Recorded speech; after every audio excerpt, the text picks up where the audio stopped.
wabarakatuh. Assalamualaikum warahmatullahi wabarakatuh. Bismillahirrahmanirrahim. La haula wa la quwwata illa billah. Asyhadu an la ilaha illallah wa asyhadu anna Muhammadar Rasulullah. Allahumma shalli ala sayyidina Muhammadin wa ala alihi wa sahabatihi ajma'in ma ba'd. As-sadah as-sufiyah al-mubajjalun wal hadirin wal hadirat rahimakumullah, wa khususan Fadilatul Syekh Dr.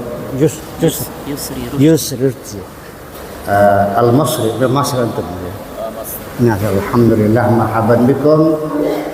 Tamanna lakum iqamah sa'idah fi baladikum Utari, Indonesia. Marhaban bikum.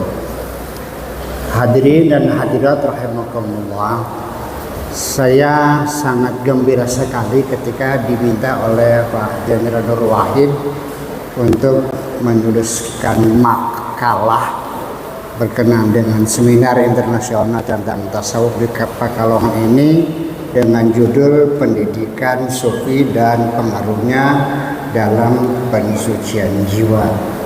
Saya tulis, beliau minta dalam bahasa Arab. Saya kabulkan dan saya tulis dengan judul Tasawwur Islami Madarisuhu wa Atharuhu fi Tahribil Qulub.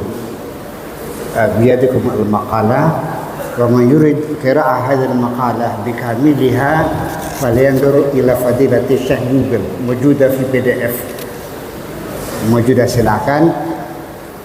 Tetapi di tengah perjalanan, tadinya mau saya bacakan ini, tapi tadi Pak Jajar Nur Wahid membacakan firman Tuhan, wa idza qila lahum la tufsidu fil ardi qalu bal nahnu muslihun ala innahum humul mufsiduna walakin la yash'urun. Ini tertarik sekali, perlu saya respon, saya jelaskan kembali bahwa intinya mah terjadinya orang berbuat jahat, apakah sebagai teroris, apakah sebagai ekstremis atau sebagai kriminal, itu kadang-kadang salah satunya penyebabnya, faktornya kesalahpahaman memahami teks-teks agama. Ini persoalannya, ini kuncinya tasawuf ini. Apa Tuhan bisa menjawab? Ya bisa, nama Tuhan bisu. Ini yang jadi persoalan, dan saya banyak mendapat jawaban dari Tuhan tentang makna ayat Al-Quran ketika kita sedang bertapa di tengah hutan. Nah, ini persoalannya. Jadi ini saya terjemahkan dulu. Wa idza qila lahum la tufsidu fil ardi. Ketika mereka diajak diperintahkan jangan merusak di bumi, mereka menjawab bal nahnu muslihun, tidak, kami tidak merusak tapi kami membangun. Ala innahum humul mufsidun, sesungguhnya mereka itu orang-orang yang merusak. Walakin la yash'urun, tapi mereka tidak sadar atau tidak merasa. Bayangkan, bagaimana mungkin ada orang merusak, dia tidak merasa, dia merasanya membangun. Bisa membedakan ada orang yang membangun gedung ini dan orang yang merusak gedung ini. Bisa kelihatan siapa yang membangun, siapa yang merusak. Kok bisa terjadi? Itulah kesalahpahaman yang sangat mendasar sekali. Hari ini ingin saya bicarakan, tapi saya minta waktu tidak lebih 15 menit saja lah. Ya. Jadi Bapak Ibu sekalian, ini memang oleh Allah dipertanyakan juga. Jangan sampai kita salah paham. Allah juga dengan gaya bertanya juga. Qul hal nunabbi'ukum bil akhsarina a'mala. Maukah engkau kami beritahu tentang orang-orang yang amalnya merugi? Siapa mereka? Alladzina dhalla sa'yuhum fil hayati dunya, yaitu mereka yang tersesat dalam perjalanan hidup di dunia. Wahum yahsabuna annahum yuhsinuna sun'a, Tetapi selama di dunia mereka beranggapan selalu berbuat baik. Begitu meninggal, dia bawa daftar pahala yang terlalu banyak sebagai tiket untuk masuk surga. Setiap hari pahalanya ditulis, sodako anak yatim, bagi-bagi sembako, ya, bikin jembatan, bikin pesantren, bikin masjid dan sebagainya. Begitu sampai di akhirat, kata malaikat, kami punya catatan khusus buat kamu. Catatan kamu tidak benar. Dibuka, bab sholatnya kosong, nggak ada. Adanya bab nungging. Sodakohnya nggak ada. Adanya bab sawer. Hajinya nggak ada. Adanya bab piknik. Kenapa demikian? Ya itulah, kita salah mencatat. Selama ini kita tidak sadar bahwa dalam detik-detik terakhir ketika saya ingin berbuat baik pun itu ada pihak lain, kita simbolkan setan sajalah. Kasihan juga setan terlalu banyak disalahkan ya. Iya. Ternyata ada orang yang sedang susah minta bantuan kepada saya, anaknya sedang sakit. Saya pun terharu, saya bantu. Dia tidak minta, pinjam uang 2 juta. Saya pun siap memberi dan niat saya tidak menghutangi, tapi hanya saya kasih. Karena orang sakit bukan dihutangi, harus dibantu. Ya, orang lapar itu dibantu, bukan dihutangi. Di tengah saya menghitung uang, ini kata setannya, kok membantu orang banyak banget sih? Saya bilang, urusan apa kau? Saya bilang, setan, masih cerdas aku daripada kamu. Ini kan uang Allah, saya hamba Allah, dia adalah hamba Allah juga, menyampaikan titipan Allah. Kamu urusannya apa? Intervensi. Dia pergi. Sampai ketika akan saya berikan, itu masih menarik saya. Antar dulu Buya Syakur, jangan sekarang dikasihkannya, nanti nunggu kalau tamunya sudah banyak. Maksudnya apa?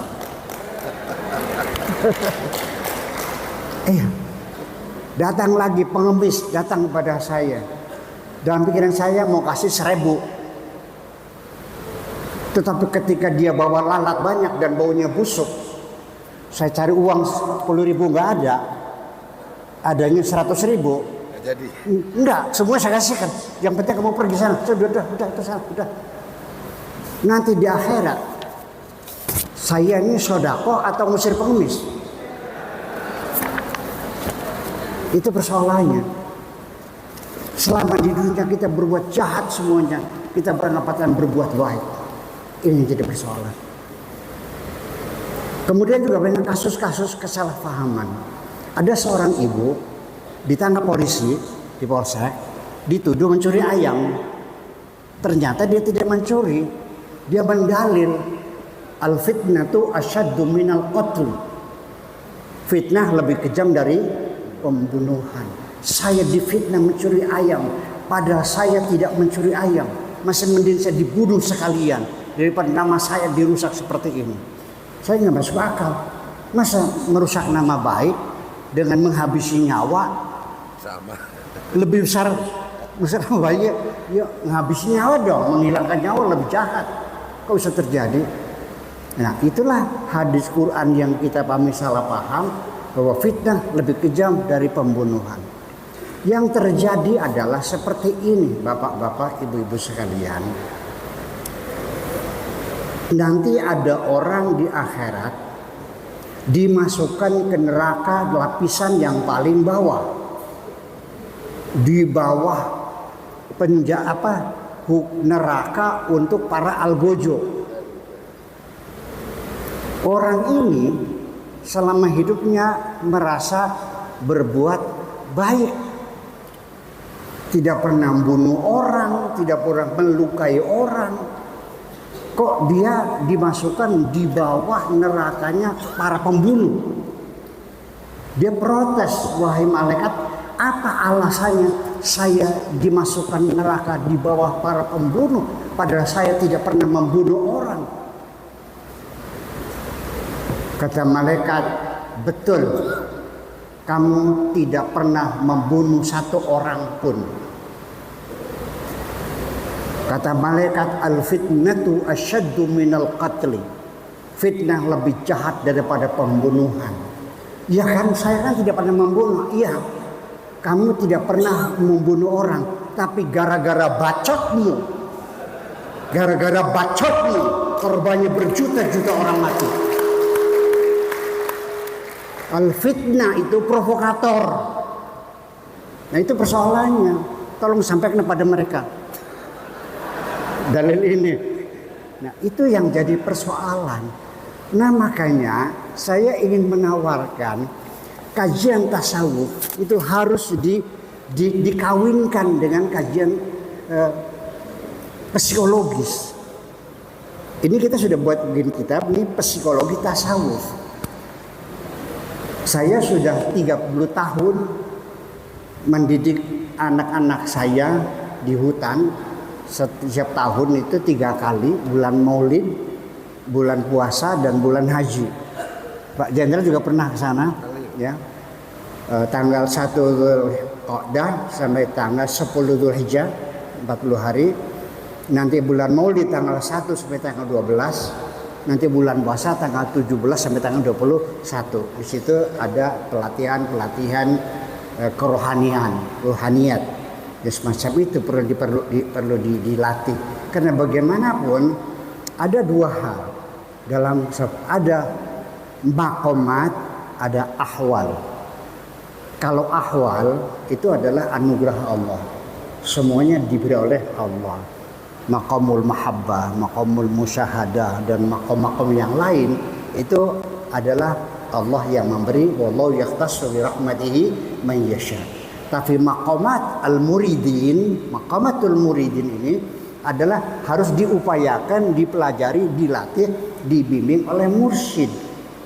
Seperti ada al-khauf, ar-roja, ya kan gitu, al-khusyu, al-ikhlas, atau wadu dan sebagainya. Itu melalui pembelajaran dan latihan yang berulang-ulang. Nah, pendekatan pemahaman semacam itu sangat efektif menggunakan metodologi ilmu psikologi.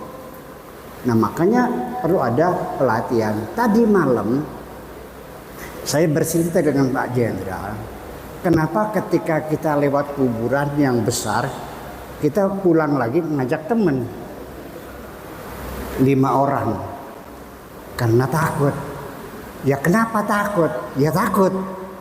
Nah, setelah Anda bawa teman 5, takutnya hilang nggak? Waktu sendirian takut, bawa teman takut nggak? Hilang. Kenapa tidak takut? Karena ada teman. Jadi kenapa takut?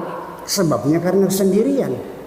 Siapapun hidup di dunia selama merasa sendirian tidak jauh dari rasa takut. Hanya orang-orang yang sudah dekat dengan Allah, yang selalu sadar bersama Allah, tidak pernah ada punya rasa takut kepada siapapun. Ini pendekatan psikologis. Jadi artinya bahwa rasa takut itu bagaimana mengatasinya. Kita mesti sadar sendiri. Ini implementasi daripada tasawuf, bahwa kita tidak pernah jauh dengan Tuhan. Tuhan kita dekat, aqrabu min hablil warid.